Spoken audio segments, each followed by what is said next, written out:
Right. So Okay. today we're going to kind of dive into something that can be a little bit of a minefield in relationships. Yeah. And it's sharing food. Yes. And I know you follow relationships, you follow all kinds of social trends. And I think this is a really interesting one. And you're a bit of a foodie yourself, so Yeah, I love food. so I thought this would be an interesting topic. Yeah. And I know that a lot of our listeners are really into the food scene as well. Yeah.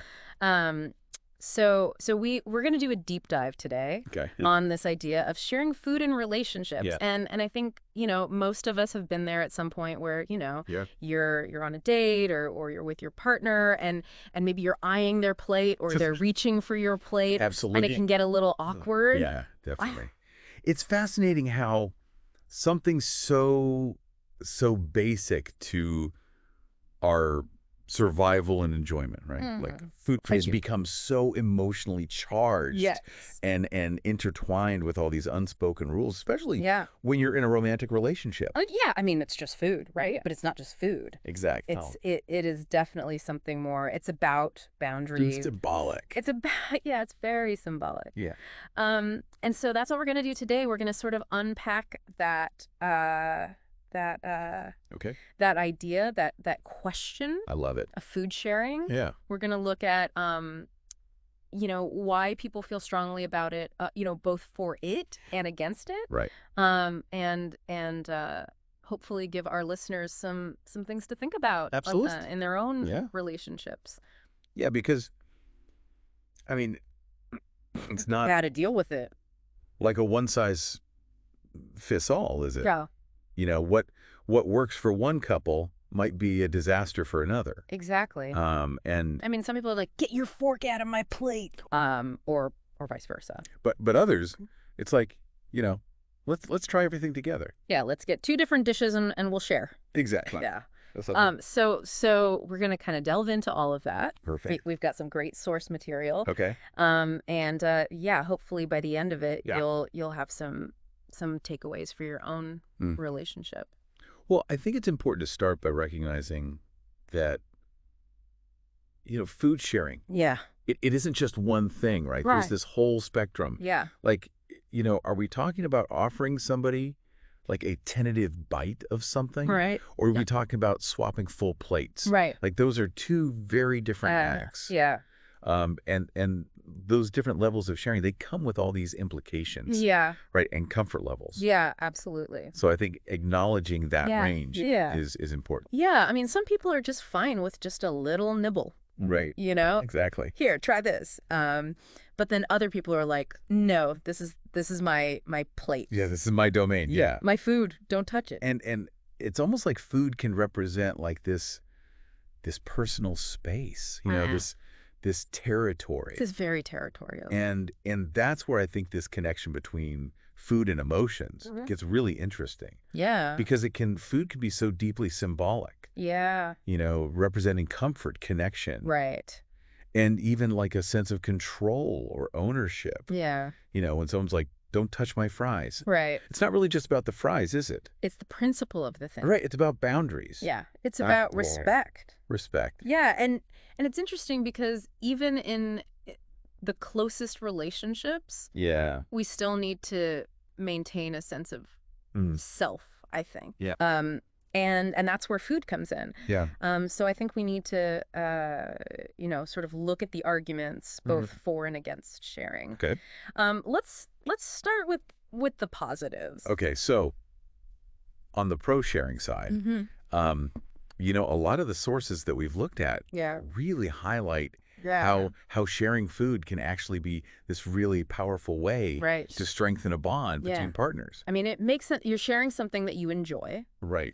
Hopefully you both enjoy it. Exactly. And it does become like an act of intimacy. Yes. It's intimate. Yeah. It's this way to kind of like experience new flavors together. Right. And build memories around those culinary adventures. Yeah. And like you were saying, like maybe discovering a new favorite dish because your partner said, well, you got to try this. Try this. You're going to love this. Yeah. And then you do. Right. And that becomes something that it becomes a shared experience. Share. Right. This little culinary adventure that you embarked on together. Yeah.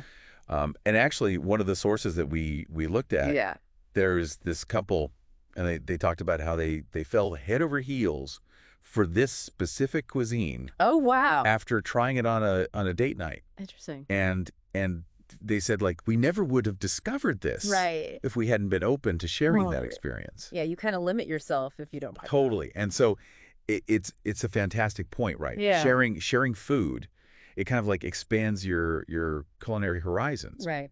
And then it strengthens that bond through that shared exploration. Right. And it's fun. And let's not forget, sometimes it's just plain fun. Yeah. Right? Like it can add this touch of spontaneity and playfulness to meals. Totally. Right? It's like, you try mine, I'll try yours. Exactly. Fun, huh? Yeah, like it's keeps things interesting. Yeah, it becomes like this little game. Right, exactly. Oh, what are you having? Yeah. Oh, that looks good. Let me try a bite. Exactly. And beyond just like the emotional aspect, I think there's also a practical side to sharing. Right. It can be this really conscious choice. Right. That kind of reflects this shared value of minimizing food waste. Right, which is a good thing. Which is a good thing. Yeah. And it goes beyond just like, oh, I'm full, can you finish this? Right. It's more about like this mindful approach. Yeah, like you're being conscious of to consumption. Yeah. Right? Recognizing that what might be too much for one person could be perfect for two. Right. And that shared value of not being wasteful, that can actually be quite meaningful in a relationship. It's about sharing values too. Exactly. Yeah. So, so there's definitely good arguments to be made for sharing food. But like with anything, there's always two sides. Right. There's always the flip side of the coin. There's the other side of the coin. Right. So while it has its benefits, I think we need to also acknowledge that sometimes people are not into it. Yeah, there are valid reasons why some people are just like, nope, not sharing. Hands off my plate. Right. Yeah. And I think one of the most common arguments that we saw against sharing really revolves around this idea of personal boundaries. Yes. For some people, their plate is their space. It's like their own little world. Right. And having somebody else's fork kind of enter that space, it just feels intrusive. Right. It can feel like a violation. Yeah. And it might seem simple, right? Yeah.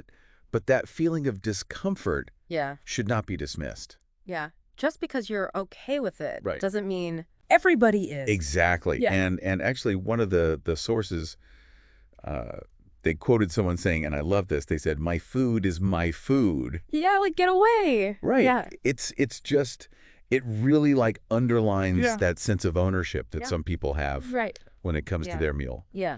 And it's a valid feeling. Yeah. And it often ties into like this deeper need for control, for individual preferences. Right. We all have different tastes. Right. Different dietary needs. Different even hygiene standards. Yeah, exactly. And so what one person sees as this gesture of affection, oh, here, have a bite of this, honey. Yeah. The other person might experience it as this violation like back of their comfort zone. Yeah. So it's really interesting how these perceptions can clash.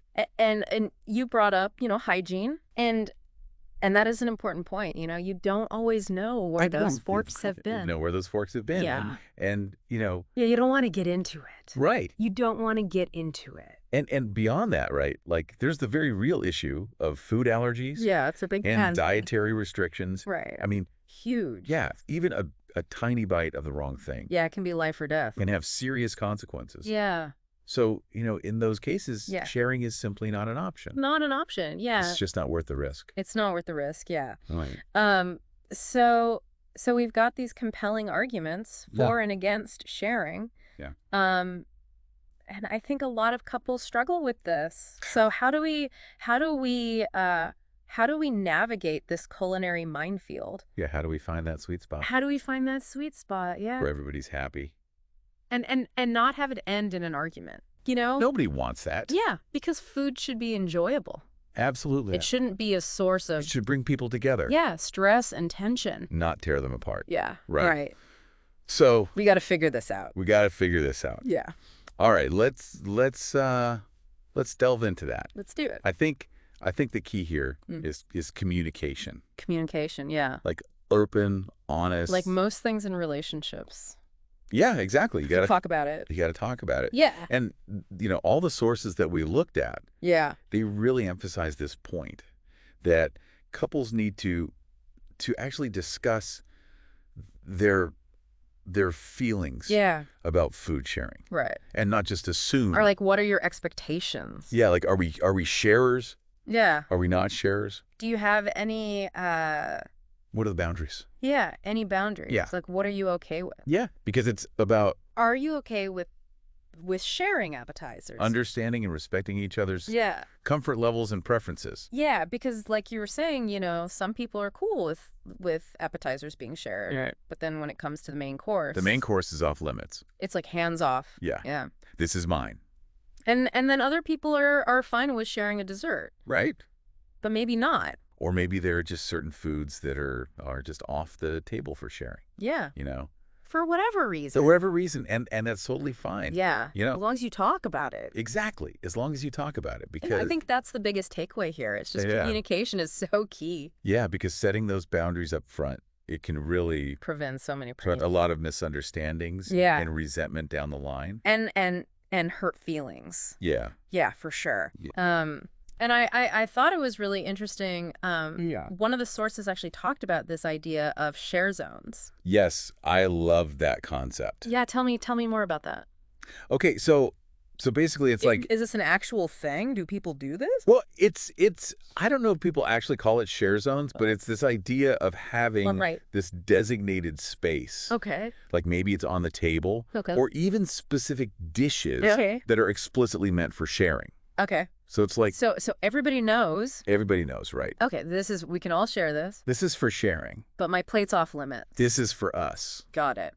Right, and it gives... but we have this to share. Yeah, it gives both partners this sense of control. Yeah, I like that. Right, while still allowing for that shared experience. Yeah, it's a good compromise. It's a great compromise. It's like, okay, we have our own little individual spaces. Yes. But then we have this... This is ours. Yeah, this shared plate of fries or dumplings or... whatever it is that you love to share. Yeah, right? Love it. And I think it's a really clever way Yeah. to acknowledge both like the individual and the couple. Right. Right. So you're meeting both needs without anyone feeling pressured. Yeah. I mean, that's perfect because I do think that sometimes people feel pressured to share. Absolutely. And if you're not into it. Yeah. And then it becomes an issue. Yeah. And then it becomes it creates tension. Resentment. Right. And that's not what we want. Exactly. Yeah, for sure. And for those couples who are both, gung-ho about sharing. Yeah, they love to share. The sources suggest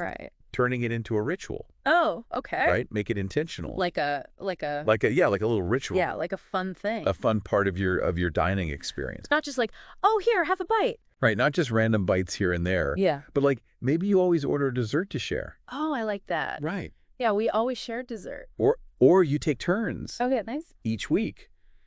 Choosing a new dish that you're going to sample from each other's plates. I like that. So it becomes this way to connect and bond over your shared love of food. Yeah, it's like, okay, you pick this week, I'll pick next week. Exactly. Yeah, like it definitely keeps things exciting. It adds that element of like excitement to a date night. Yeah, for sure. For sure. Now, what about, okay, so we've talked about the couples who like to share. Yeah. We've talked about having a designated share zone. Mm-hmm. What about the couples who are on opposite ends of the spectrum? Yeah, that's a tough one. Like one is like, I love to share. I want to share everything. And the other one's like, get your fork out of my face. Back off, yeah. How do you deal with that? Yeah. That's where I think respect really comes in. Respect, yeah. Yeah. Even if you don't personally understand your partner's aversion to sharing. Right, yeah. Their feelings are valid. You gotta respect their boundaries. You have to acknowledge. Yeah, and their feelings. And honor their boundaries. Yeah.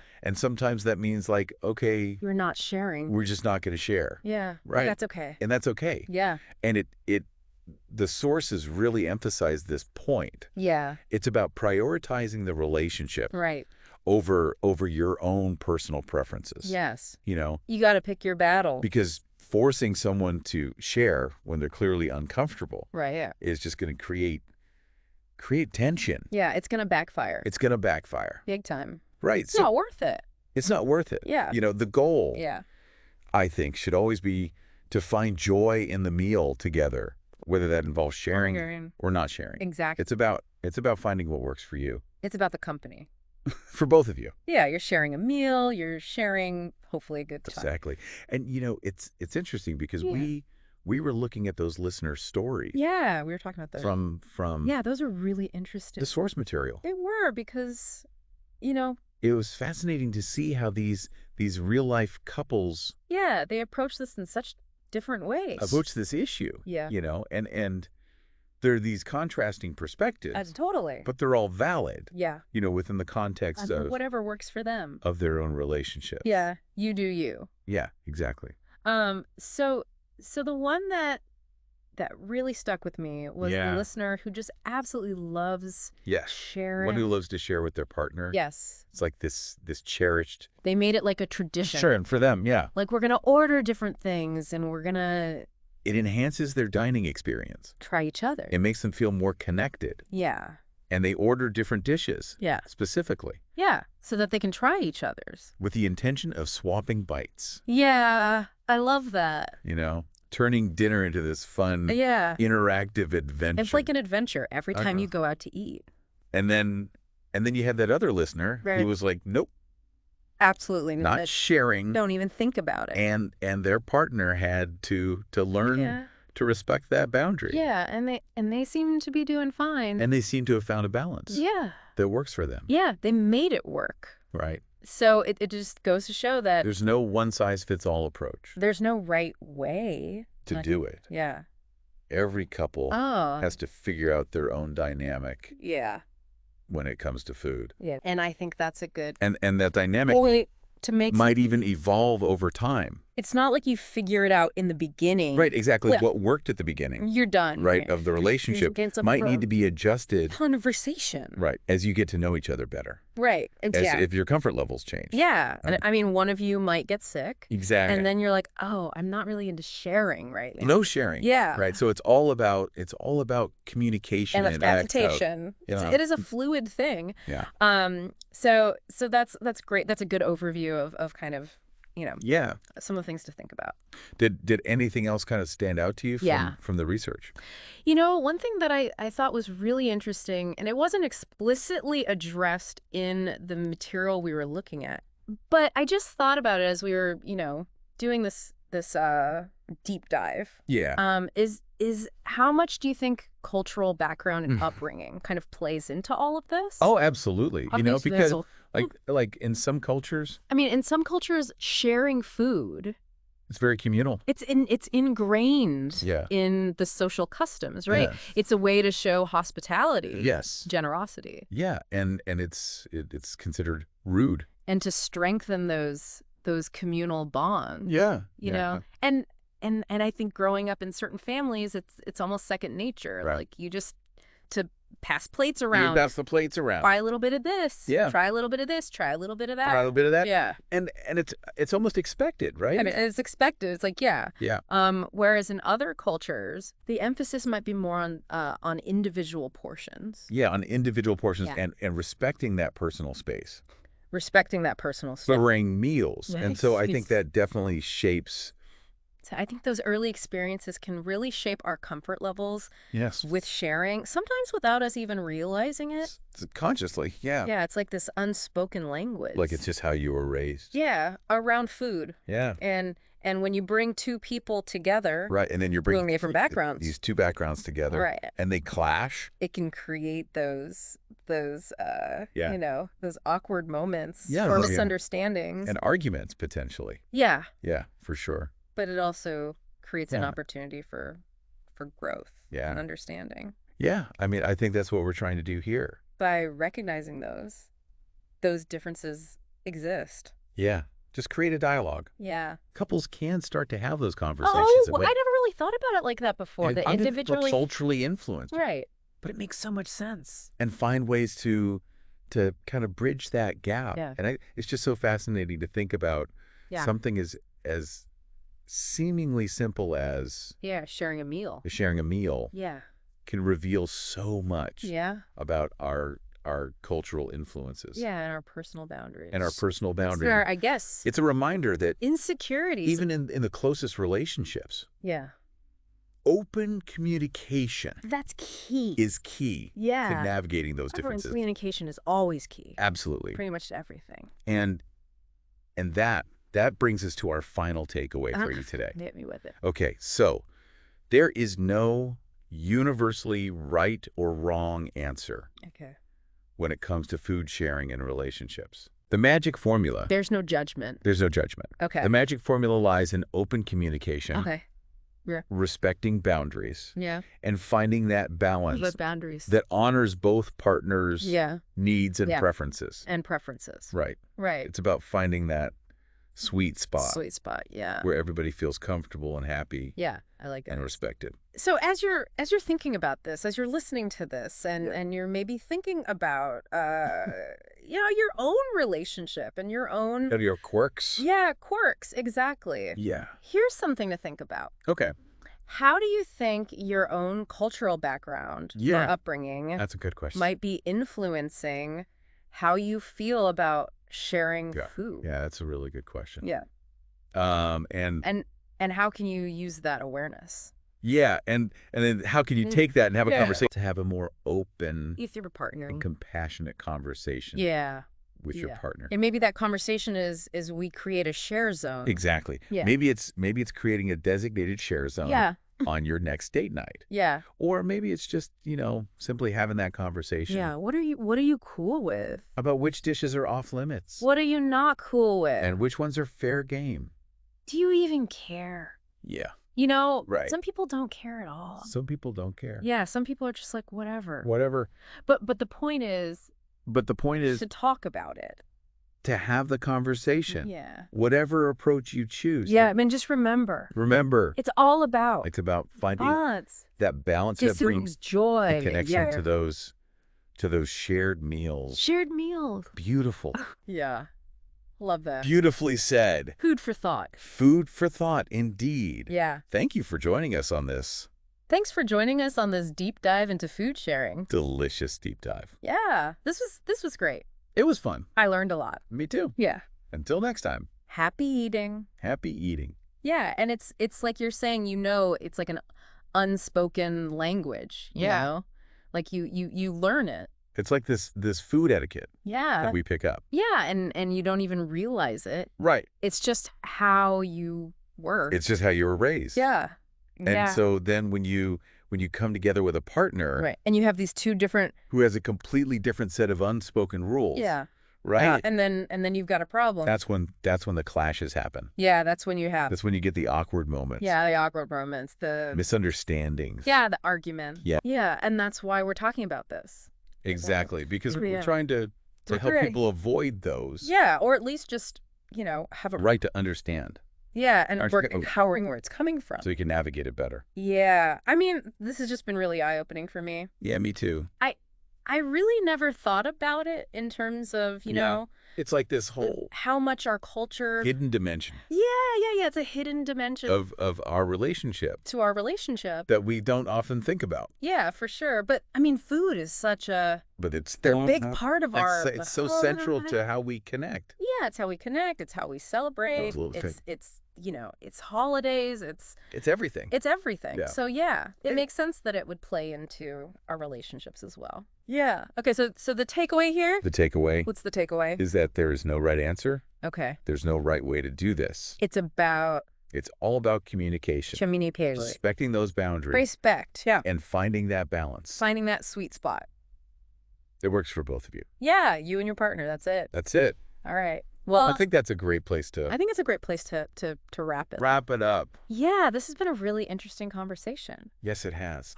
I hope our listeners... I hope everyone out there listening... got something out of this. Has learned a little something. Yeah, food for thought. Food for thought indeed. Yeah. All right. Well, happy eating, everybody. Happy eating.